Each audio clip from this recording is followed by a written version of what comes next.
Hello, everyone. Thank you for attending today's webinar, Navigating Challenges During Formulation Development, presented by Samsung Biologics. I'm Rebecca Kushmiter, and I'll be moderating this webinar.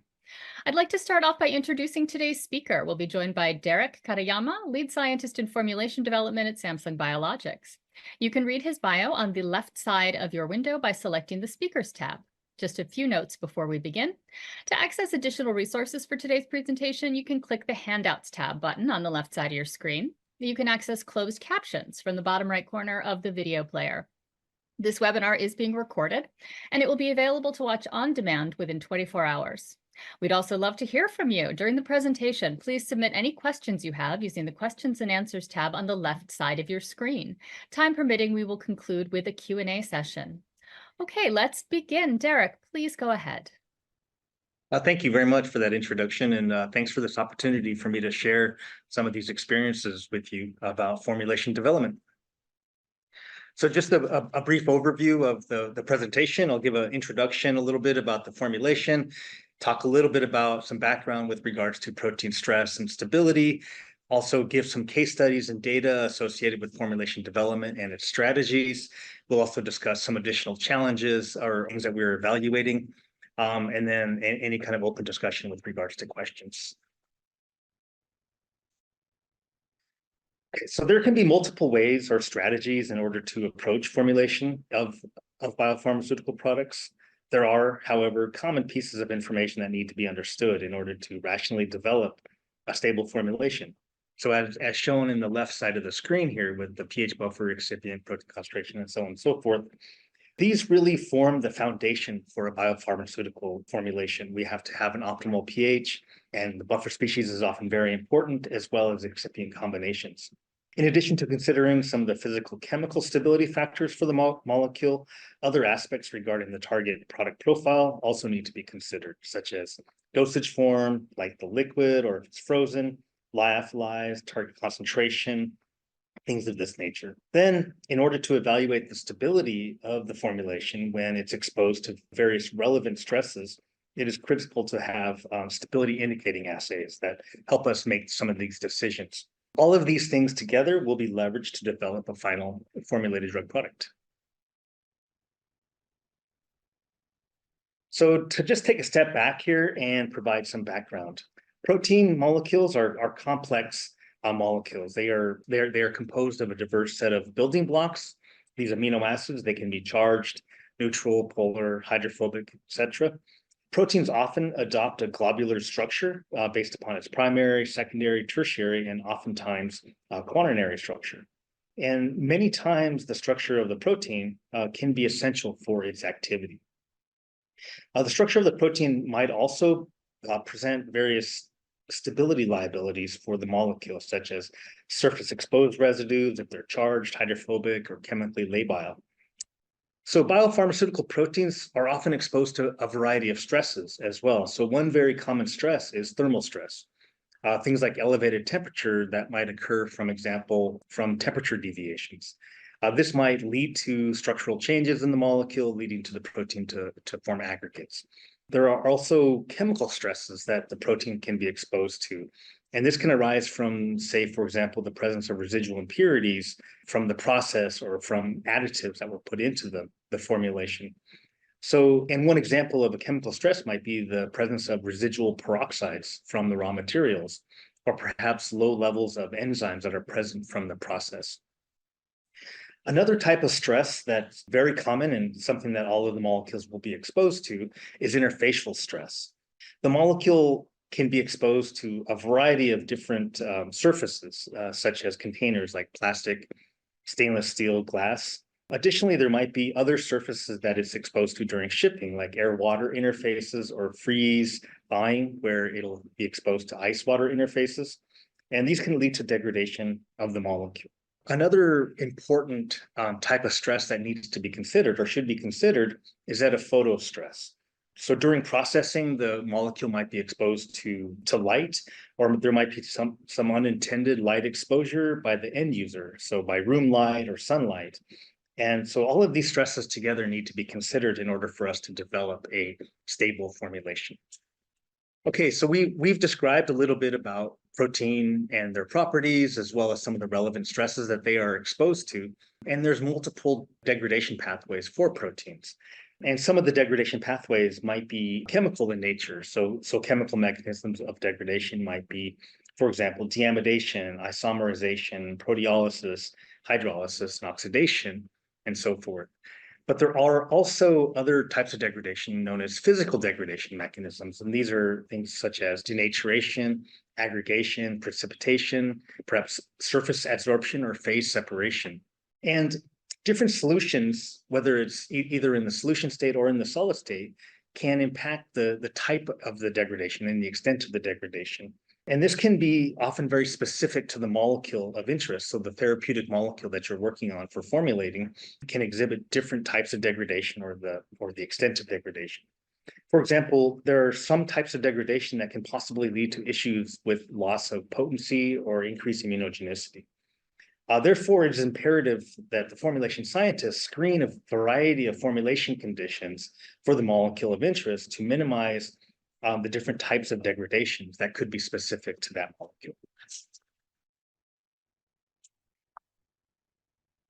So given the numerous pathways of degradation and potential stresses, finding an optimal formulation composition for a biotherapeutic can be a daunting task, especially under tight timelines. So let's kind of, like in terms of the strategy, let's kind of focus on the goal for formulation development one step at a time. So the first step, in my opinion, is to devise a formulation strategy, identify pH buffer, excipient, relevant stresses that we want to expose the molecule to, understand the target product profile, liquid, formulation, or a frozen or lyophilized, understand the mode of delivery, as well as the target concentration, as well as ascertain an acceptable timeline.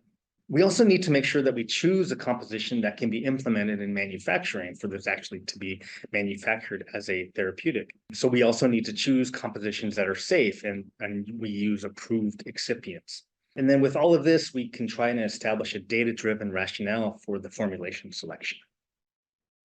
So at Samsung Biologics, the formulation group has a broad range of experiences. In each one of the formulation projects, we approach it from a stepwise, rational manner. The formulation group here at Samsung Biologics works on multiple different types of molecules, from monoclonal antibodies to complex molecules such as fusion proteins. The SBL formulation development team also provides a late discovery service called DevelopIC. And so at an early stage or of late discovery or early development, SBL or Samsung Biologics is able to evaluate some of the physical chemical properties of that molecule or molecules candidates. So additionally, the Samsung team also has a breadth of experience now with moving into high concentration formulation development as well as lyophilized formulation development. So one of the first steps in terms of the formulation development, and as I mentioned before, there are multiple ways to go about this, but one of the first items to evaluate is to consider the primary sequence of the molecule.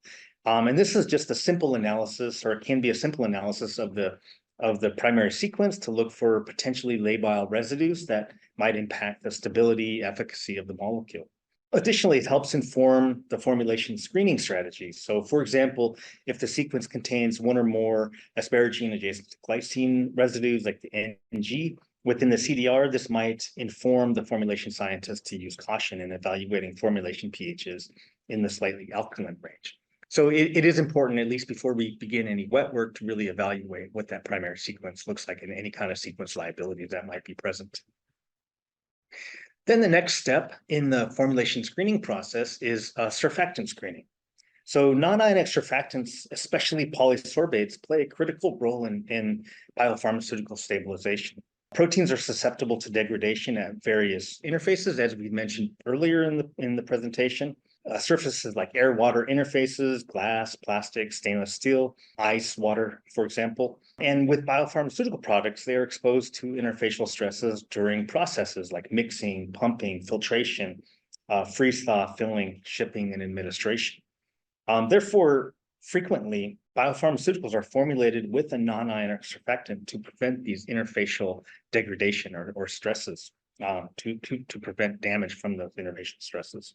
Non-ionic surfactants are generally thought to inhibit interfacial stress by reducing the amount of aggregation by preventing the adsorption to various interfaces. The most common non-ionic surfactants, as I'd mentioned earlier, was that of polysorbate 80 and polysorbate 20. There are, however, some challenges associated with polysorbates, and this is usually surrounding the polysorbate degradation. So it's known that polysorbates are prone to degradation, leading to some potential chemical modifications of proteins or impacting the protein structure. Also, polysorbates can be degraded. They can be degraded enzymatically, which ultimately could lead to free fatty acid formation and accumulation, leading to the formation of particles. So, things need to be considered from a lot of different fronts. Therefore, approaching the formulation development process with the surfactant screening is an important part to identify the most appropriate surfactant and conditions for the formulation. Okay, so this is an example of a surfactant screening study that we performed. This was an agitation of samples. We have an example where we can show that the surfactants had a stabilizing effect against interfacial damage for the formulations.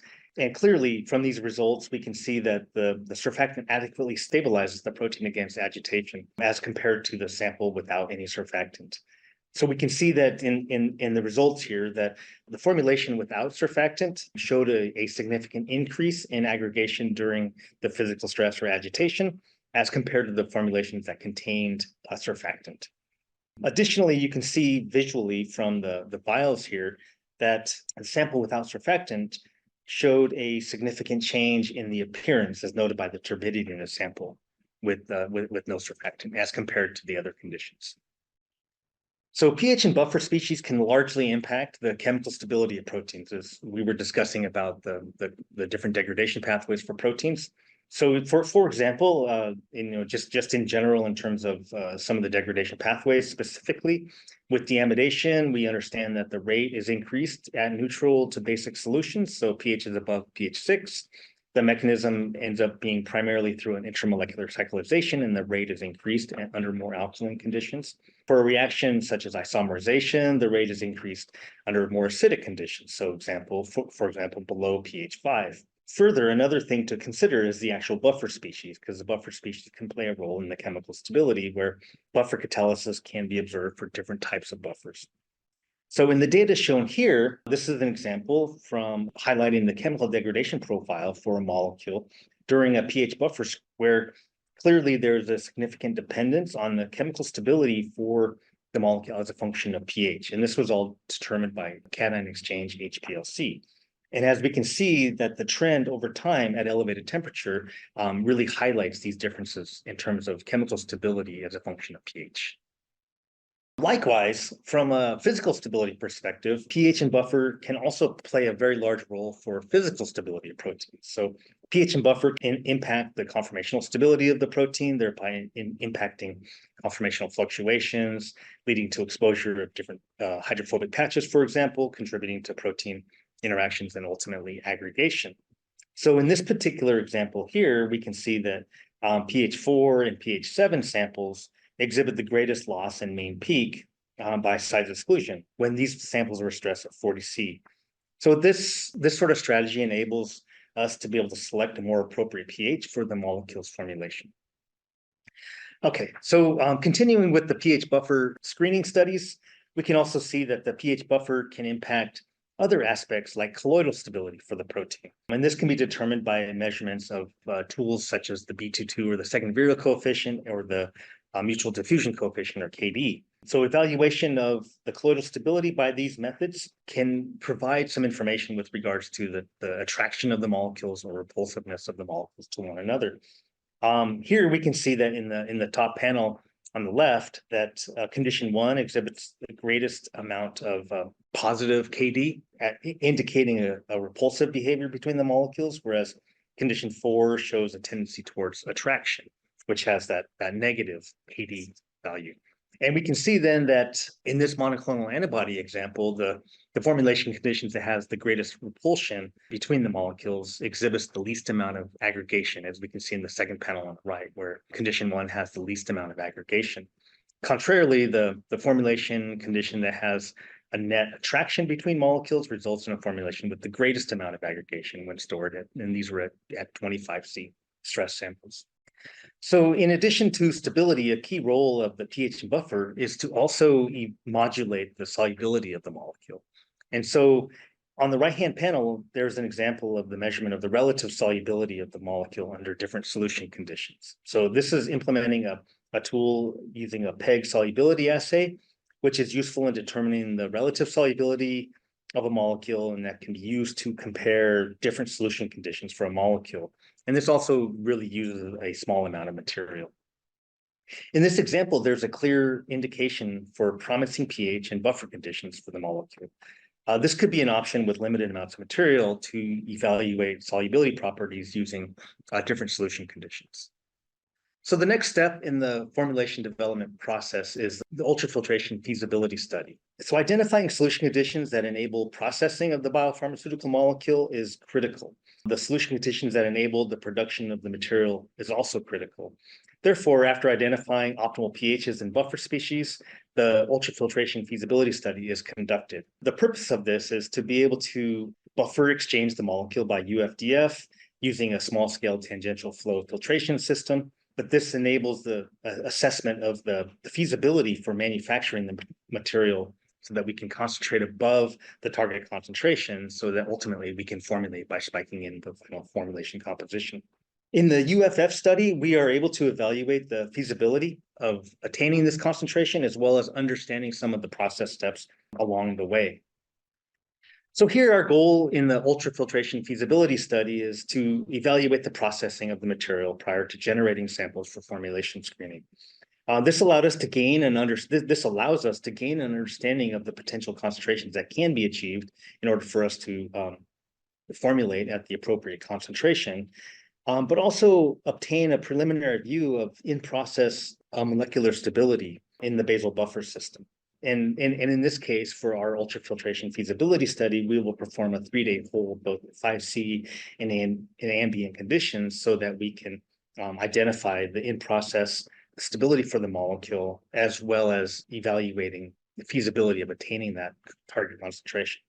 So in this particular example here, we can observe that the physical stability of the concentrated material at 5C in ambient conditions is very concentration dependent. And as we can see from the results in the table, where the 1.3-fold sample at ambient conditions shows an increase in the high molecular weight species. And this is important information that we can share with our downstream colleagues, but also it provides the formulation scientist additional stability information as we move into our final formulation evaluation. So as we mentioned, that one of the critical steps in a therapeutic protein process is that of UFDF. And this process step includes producing the therapeutic protein in the appropriate formulation. So oftentimes with the ultrafiltration process, when non-diffusible charged molecules like proteins are involved in the UFDF process, this can lead to an unequal distribution of electrolytes across the membrane, thereby resulting in differences in pH and concentration of the buffer. So this phenomena is most prominent also when we get to higher protein concentrations. So it's important for the formulation scientists to really understand this phenomena and to be able to make adjustments to the critical parameters such as formulation pH. So one additional challenge, especially when we're dealing with high concentration formulations in performing this UFDF feasibility study, is to understand the impact of this process where we're having an unequal distribution of some of the excipients. And this is resulting from a Donnan effect or volume exclusion effect. So as you can see in the graph on the bottom panel there, the molecule that we are showing data here for shows a significant change in pH with increasing concentration, up from 30 mg per mil to greater than 200 mg per mil. Therefore, it is important to understand the UFDF process and its relationship to the formulation. So like buffer type, buffer concentration, pH, and protein concentration all can impact what our ultimate final formulation will be. So we need to be able to identify this early during the ultrafiltration process. Then the next step in the formulation development process is excipient screening. So excipients can have a profound effect on solution behaviors. Excipients can contribute largely to physical stability of the molecule. It can impact aspects such as conformational stability. And when we can add excipients such as disaccharides that are considered preferentially excluded solutes, It can enhance the thermodynamic stability of the molecule. Additionally, excipients can improve the frozen stability of the molecule by using various cryoprotectants, such as other disaccharides. As well as if we're considering doing a lyophilization process for a formulation, the freeze-dried stability, various excipients can improve stability against dehydration stresses. In the case of freeze drying, for example, we can use sucrose that can serve as a hydrogen bond replacement during dehydration. Additionally, excipients can significantly impact aspects of colloidal stability, solubility properties, and viscosity behaviors. So here's a real world example from a formulation study. In the left-hand panel, we can see that there is we're looking at the conformational stability by looking at the TM of the molecule. And the first sample on the left is a sucrose-based formulation compared to a sodium chloride-based formulation. And as we can see, there is a significant difference in terms of the unfolding temperature for that molecule. And in this case, sucrose, which is a preferentially excluded solute, typically enhances the thermodynamic stability of the molecule as compared to, say, other excipients. And so this is one example of how excipients can largely impact, say, the conformational stability of the protein. On the other hand, some excipients can affect and lead to protein precipitation or increased opalescence under certain solution conditions. So, for example, in the case of comparing electrolyte versus non-electrolyte excipients, this can lead to impacting the appearance of the formulation. So the panel on the right is comparing a formulation that's a non-electrolyte excipient compared to an electrolyte excipient. And as you can see in the images, that one of them has a greater amount of opalescent appearance as compared to the other. So it's affecting the actual appearance of the molecule. So here we'll kind of talk a little bit about some extra or additional changes or challenges associated with formulation. And one of them I've kind of already touched on a little bit, which was the high concentration formulation development. So typically, subcutaneous administration is preferred over intravenous administration for biopharmaceutical products. In an example of monoclonal antibody therapy, sometimes large doses are required in a small volume for the administration. And so this translates into the requirement for having a high concentration, say greater than 100 mg per mil formulations. Production and stability of such high concentration formulations present numerous challenges. So as already discussed, we understand that the UFDF process can be a challenge with regards to the Donin and volume exclusion effects. And this requires additional characterization to better understand the impact of the process on the final composition. But also at the higher concentration, the formulations are associated with increased aggregation, increased viscosity for the formulation. So this presents opportunities to the formulation scientists to be able to identify solution conditions. So the optimal pH buffer type, excipients that enable adequate stability and viscosity profiles. The strategy implemented for such a challenge will be based upon information gained during the earlier screening, like surfactant, pH buffer, additional characterization. As an example, formulation conditions that exhibit improved conformational stability, like the TM, and or favorable colloidal properties like net repulsion between molecules that we measured by KD or B22 could possibly indicate favorable solution conditions for high concentration formulations. So here's an example of a high concentration formulation. This was a 150 mg per mil formulation that was developed, and the panel on the right kind of highlights the troubleshooting that we went through to prevent the unintended pH changes that occurred during processing, as we'd mentioned before about regarding the Donin volume exclusion effects. One of the things we did find that as this went up to larger scale for manufacturing, that this adjustment that we made was applicable to larger scale processing. And another part of the formulation development process was screening for aggregation and viscosity conditions that would minimize aggregation and minimize viscosity. So the panel on the right is just sort of the output from that. So we were able to identify adequate viscosities, which were less than 7 centipoi. And as you can see in the curve for the high molecular weight species formation over time, that at 25C, we were able to identify some conditions that were better than others. So this was part of the screening process for improving our stability for the molecule at high concentration.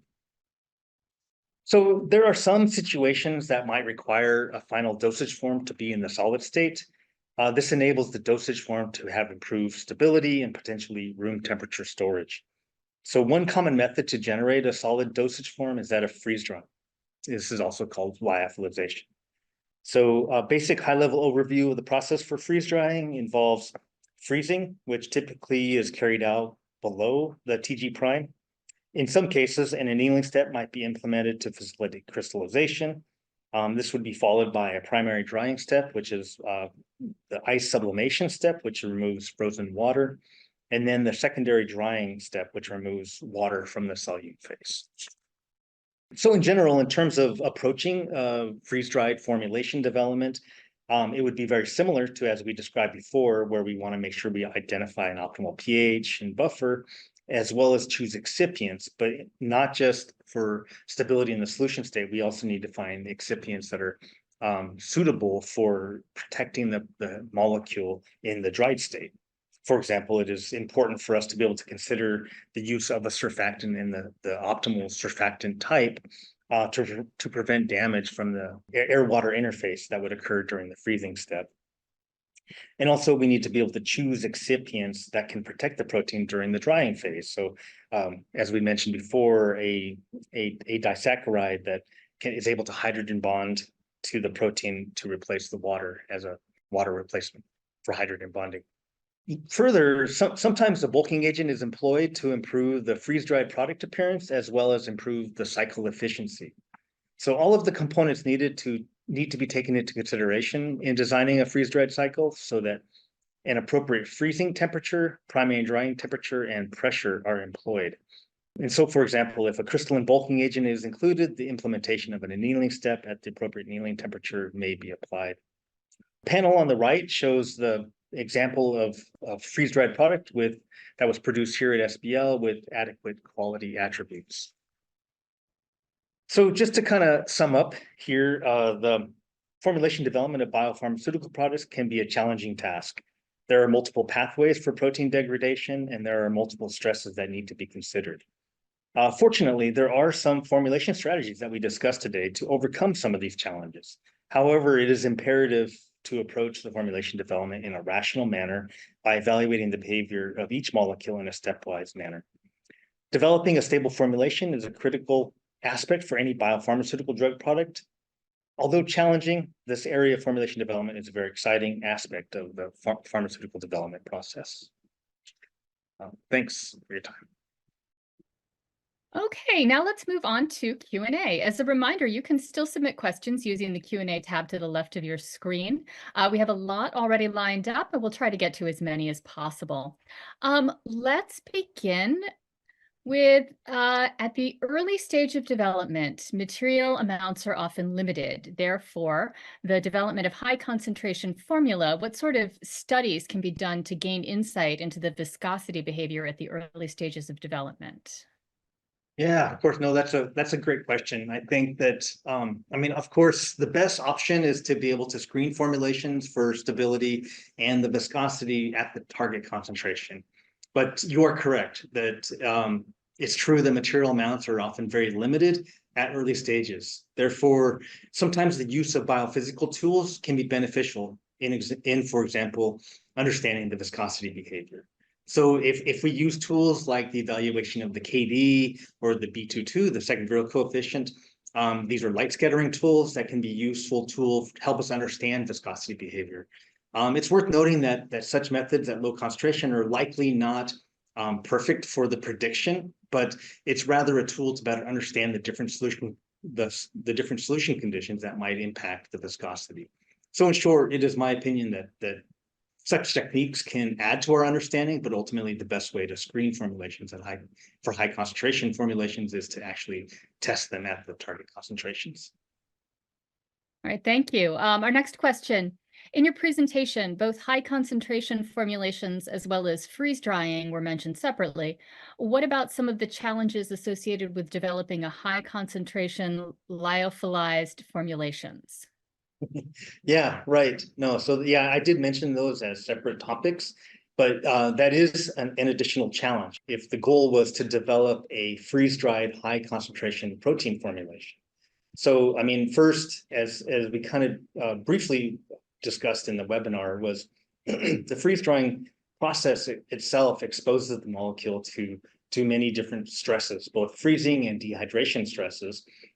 Additionally, the freeze drying process can be a very complex operation with extended duration. So with this process is applied to high concentration formulations, there can be some additional challenges due to the high solute concentrations present in those high concentration formulations. And this can impact aspects such as cake resistance. It can also impact the reconstitution time, where the reconstitution times might be slow for the high protein concentration formulations. But nevertheless, I mean, despite these challenges, development of lyophilized high concentration formulations can provide many potential advantages with regards to stability, storage temperature, as well as shipping. Okay, thank you. I think this is going to end up being our final question. If we want to submit more, if we didn't get to your question, we will try and get back to you individually after the webinar. But for this, to wrap up, it was mentioned that solubility is an important attribute and that pH and buffer are critical parameters for a protein solubility. Are there additional strategies available for improving the solubility for the formulation? Yes, absolutely. So, of course, just to reiterate, it's critical to identify the optimal pH and buffer system. However, there are various excipients that sometimes can aid in the solubility. For example, various salts like sodium chloride or arginine hydrochloride can, in some cases, be beneficial. Additionally, there are other excipients, some excipients that exist in a class of compounds called hydrotropes. They can also improve solubility behavior for a molecule. Therefore, in addition to screening for optimal pH and buffer systems, other classes or different excipients can be applied to help improve the stability and the solubility of the molecule. Well, thank you so much, Derek. Thank you for attending this Fierce Pharma webinar and for submitting so many great questions. I'd like to thank you again, Derek, for participating, and Samsung Biologics for presenting today's webinar. A recorded version of this webinar will be available to you to access within 24 hours using the same audience link that was sent to you earlier. Thank you all again for joining, and we look forward to seeing you at future events.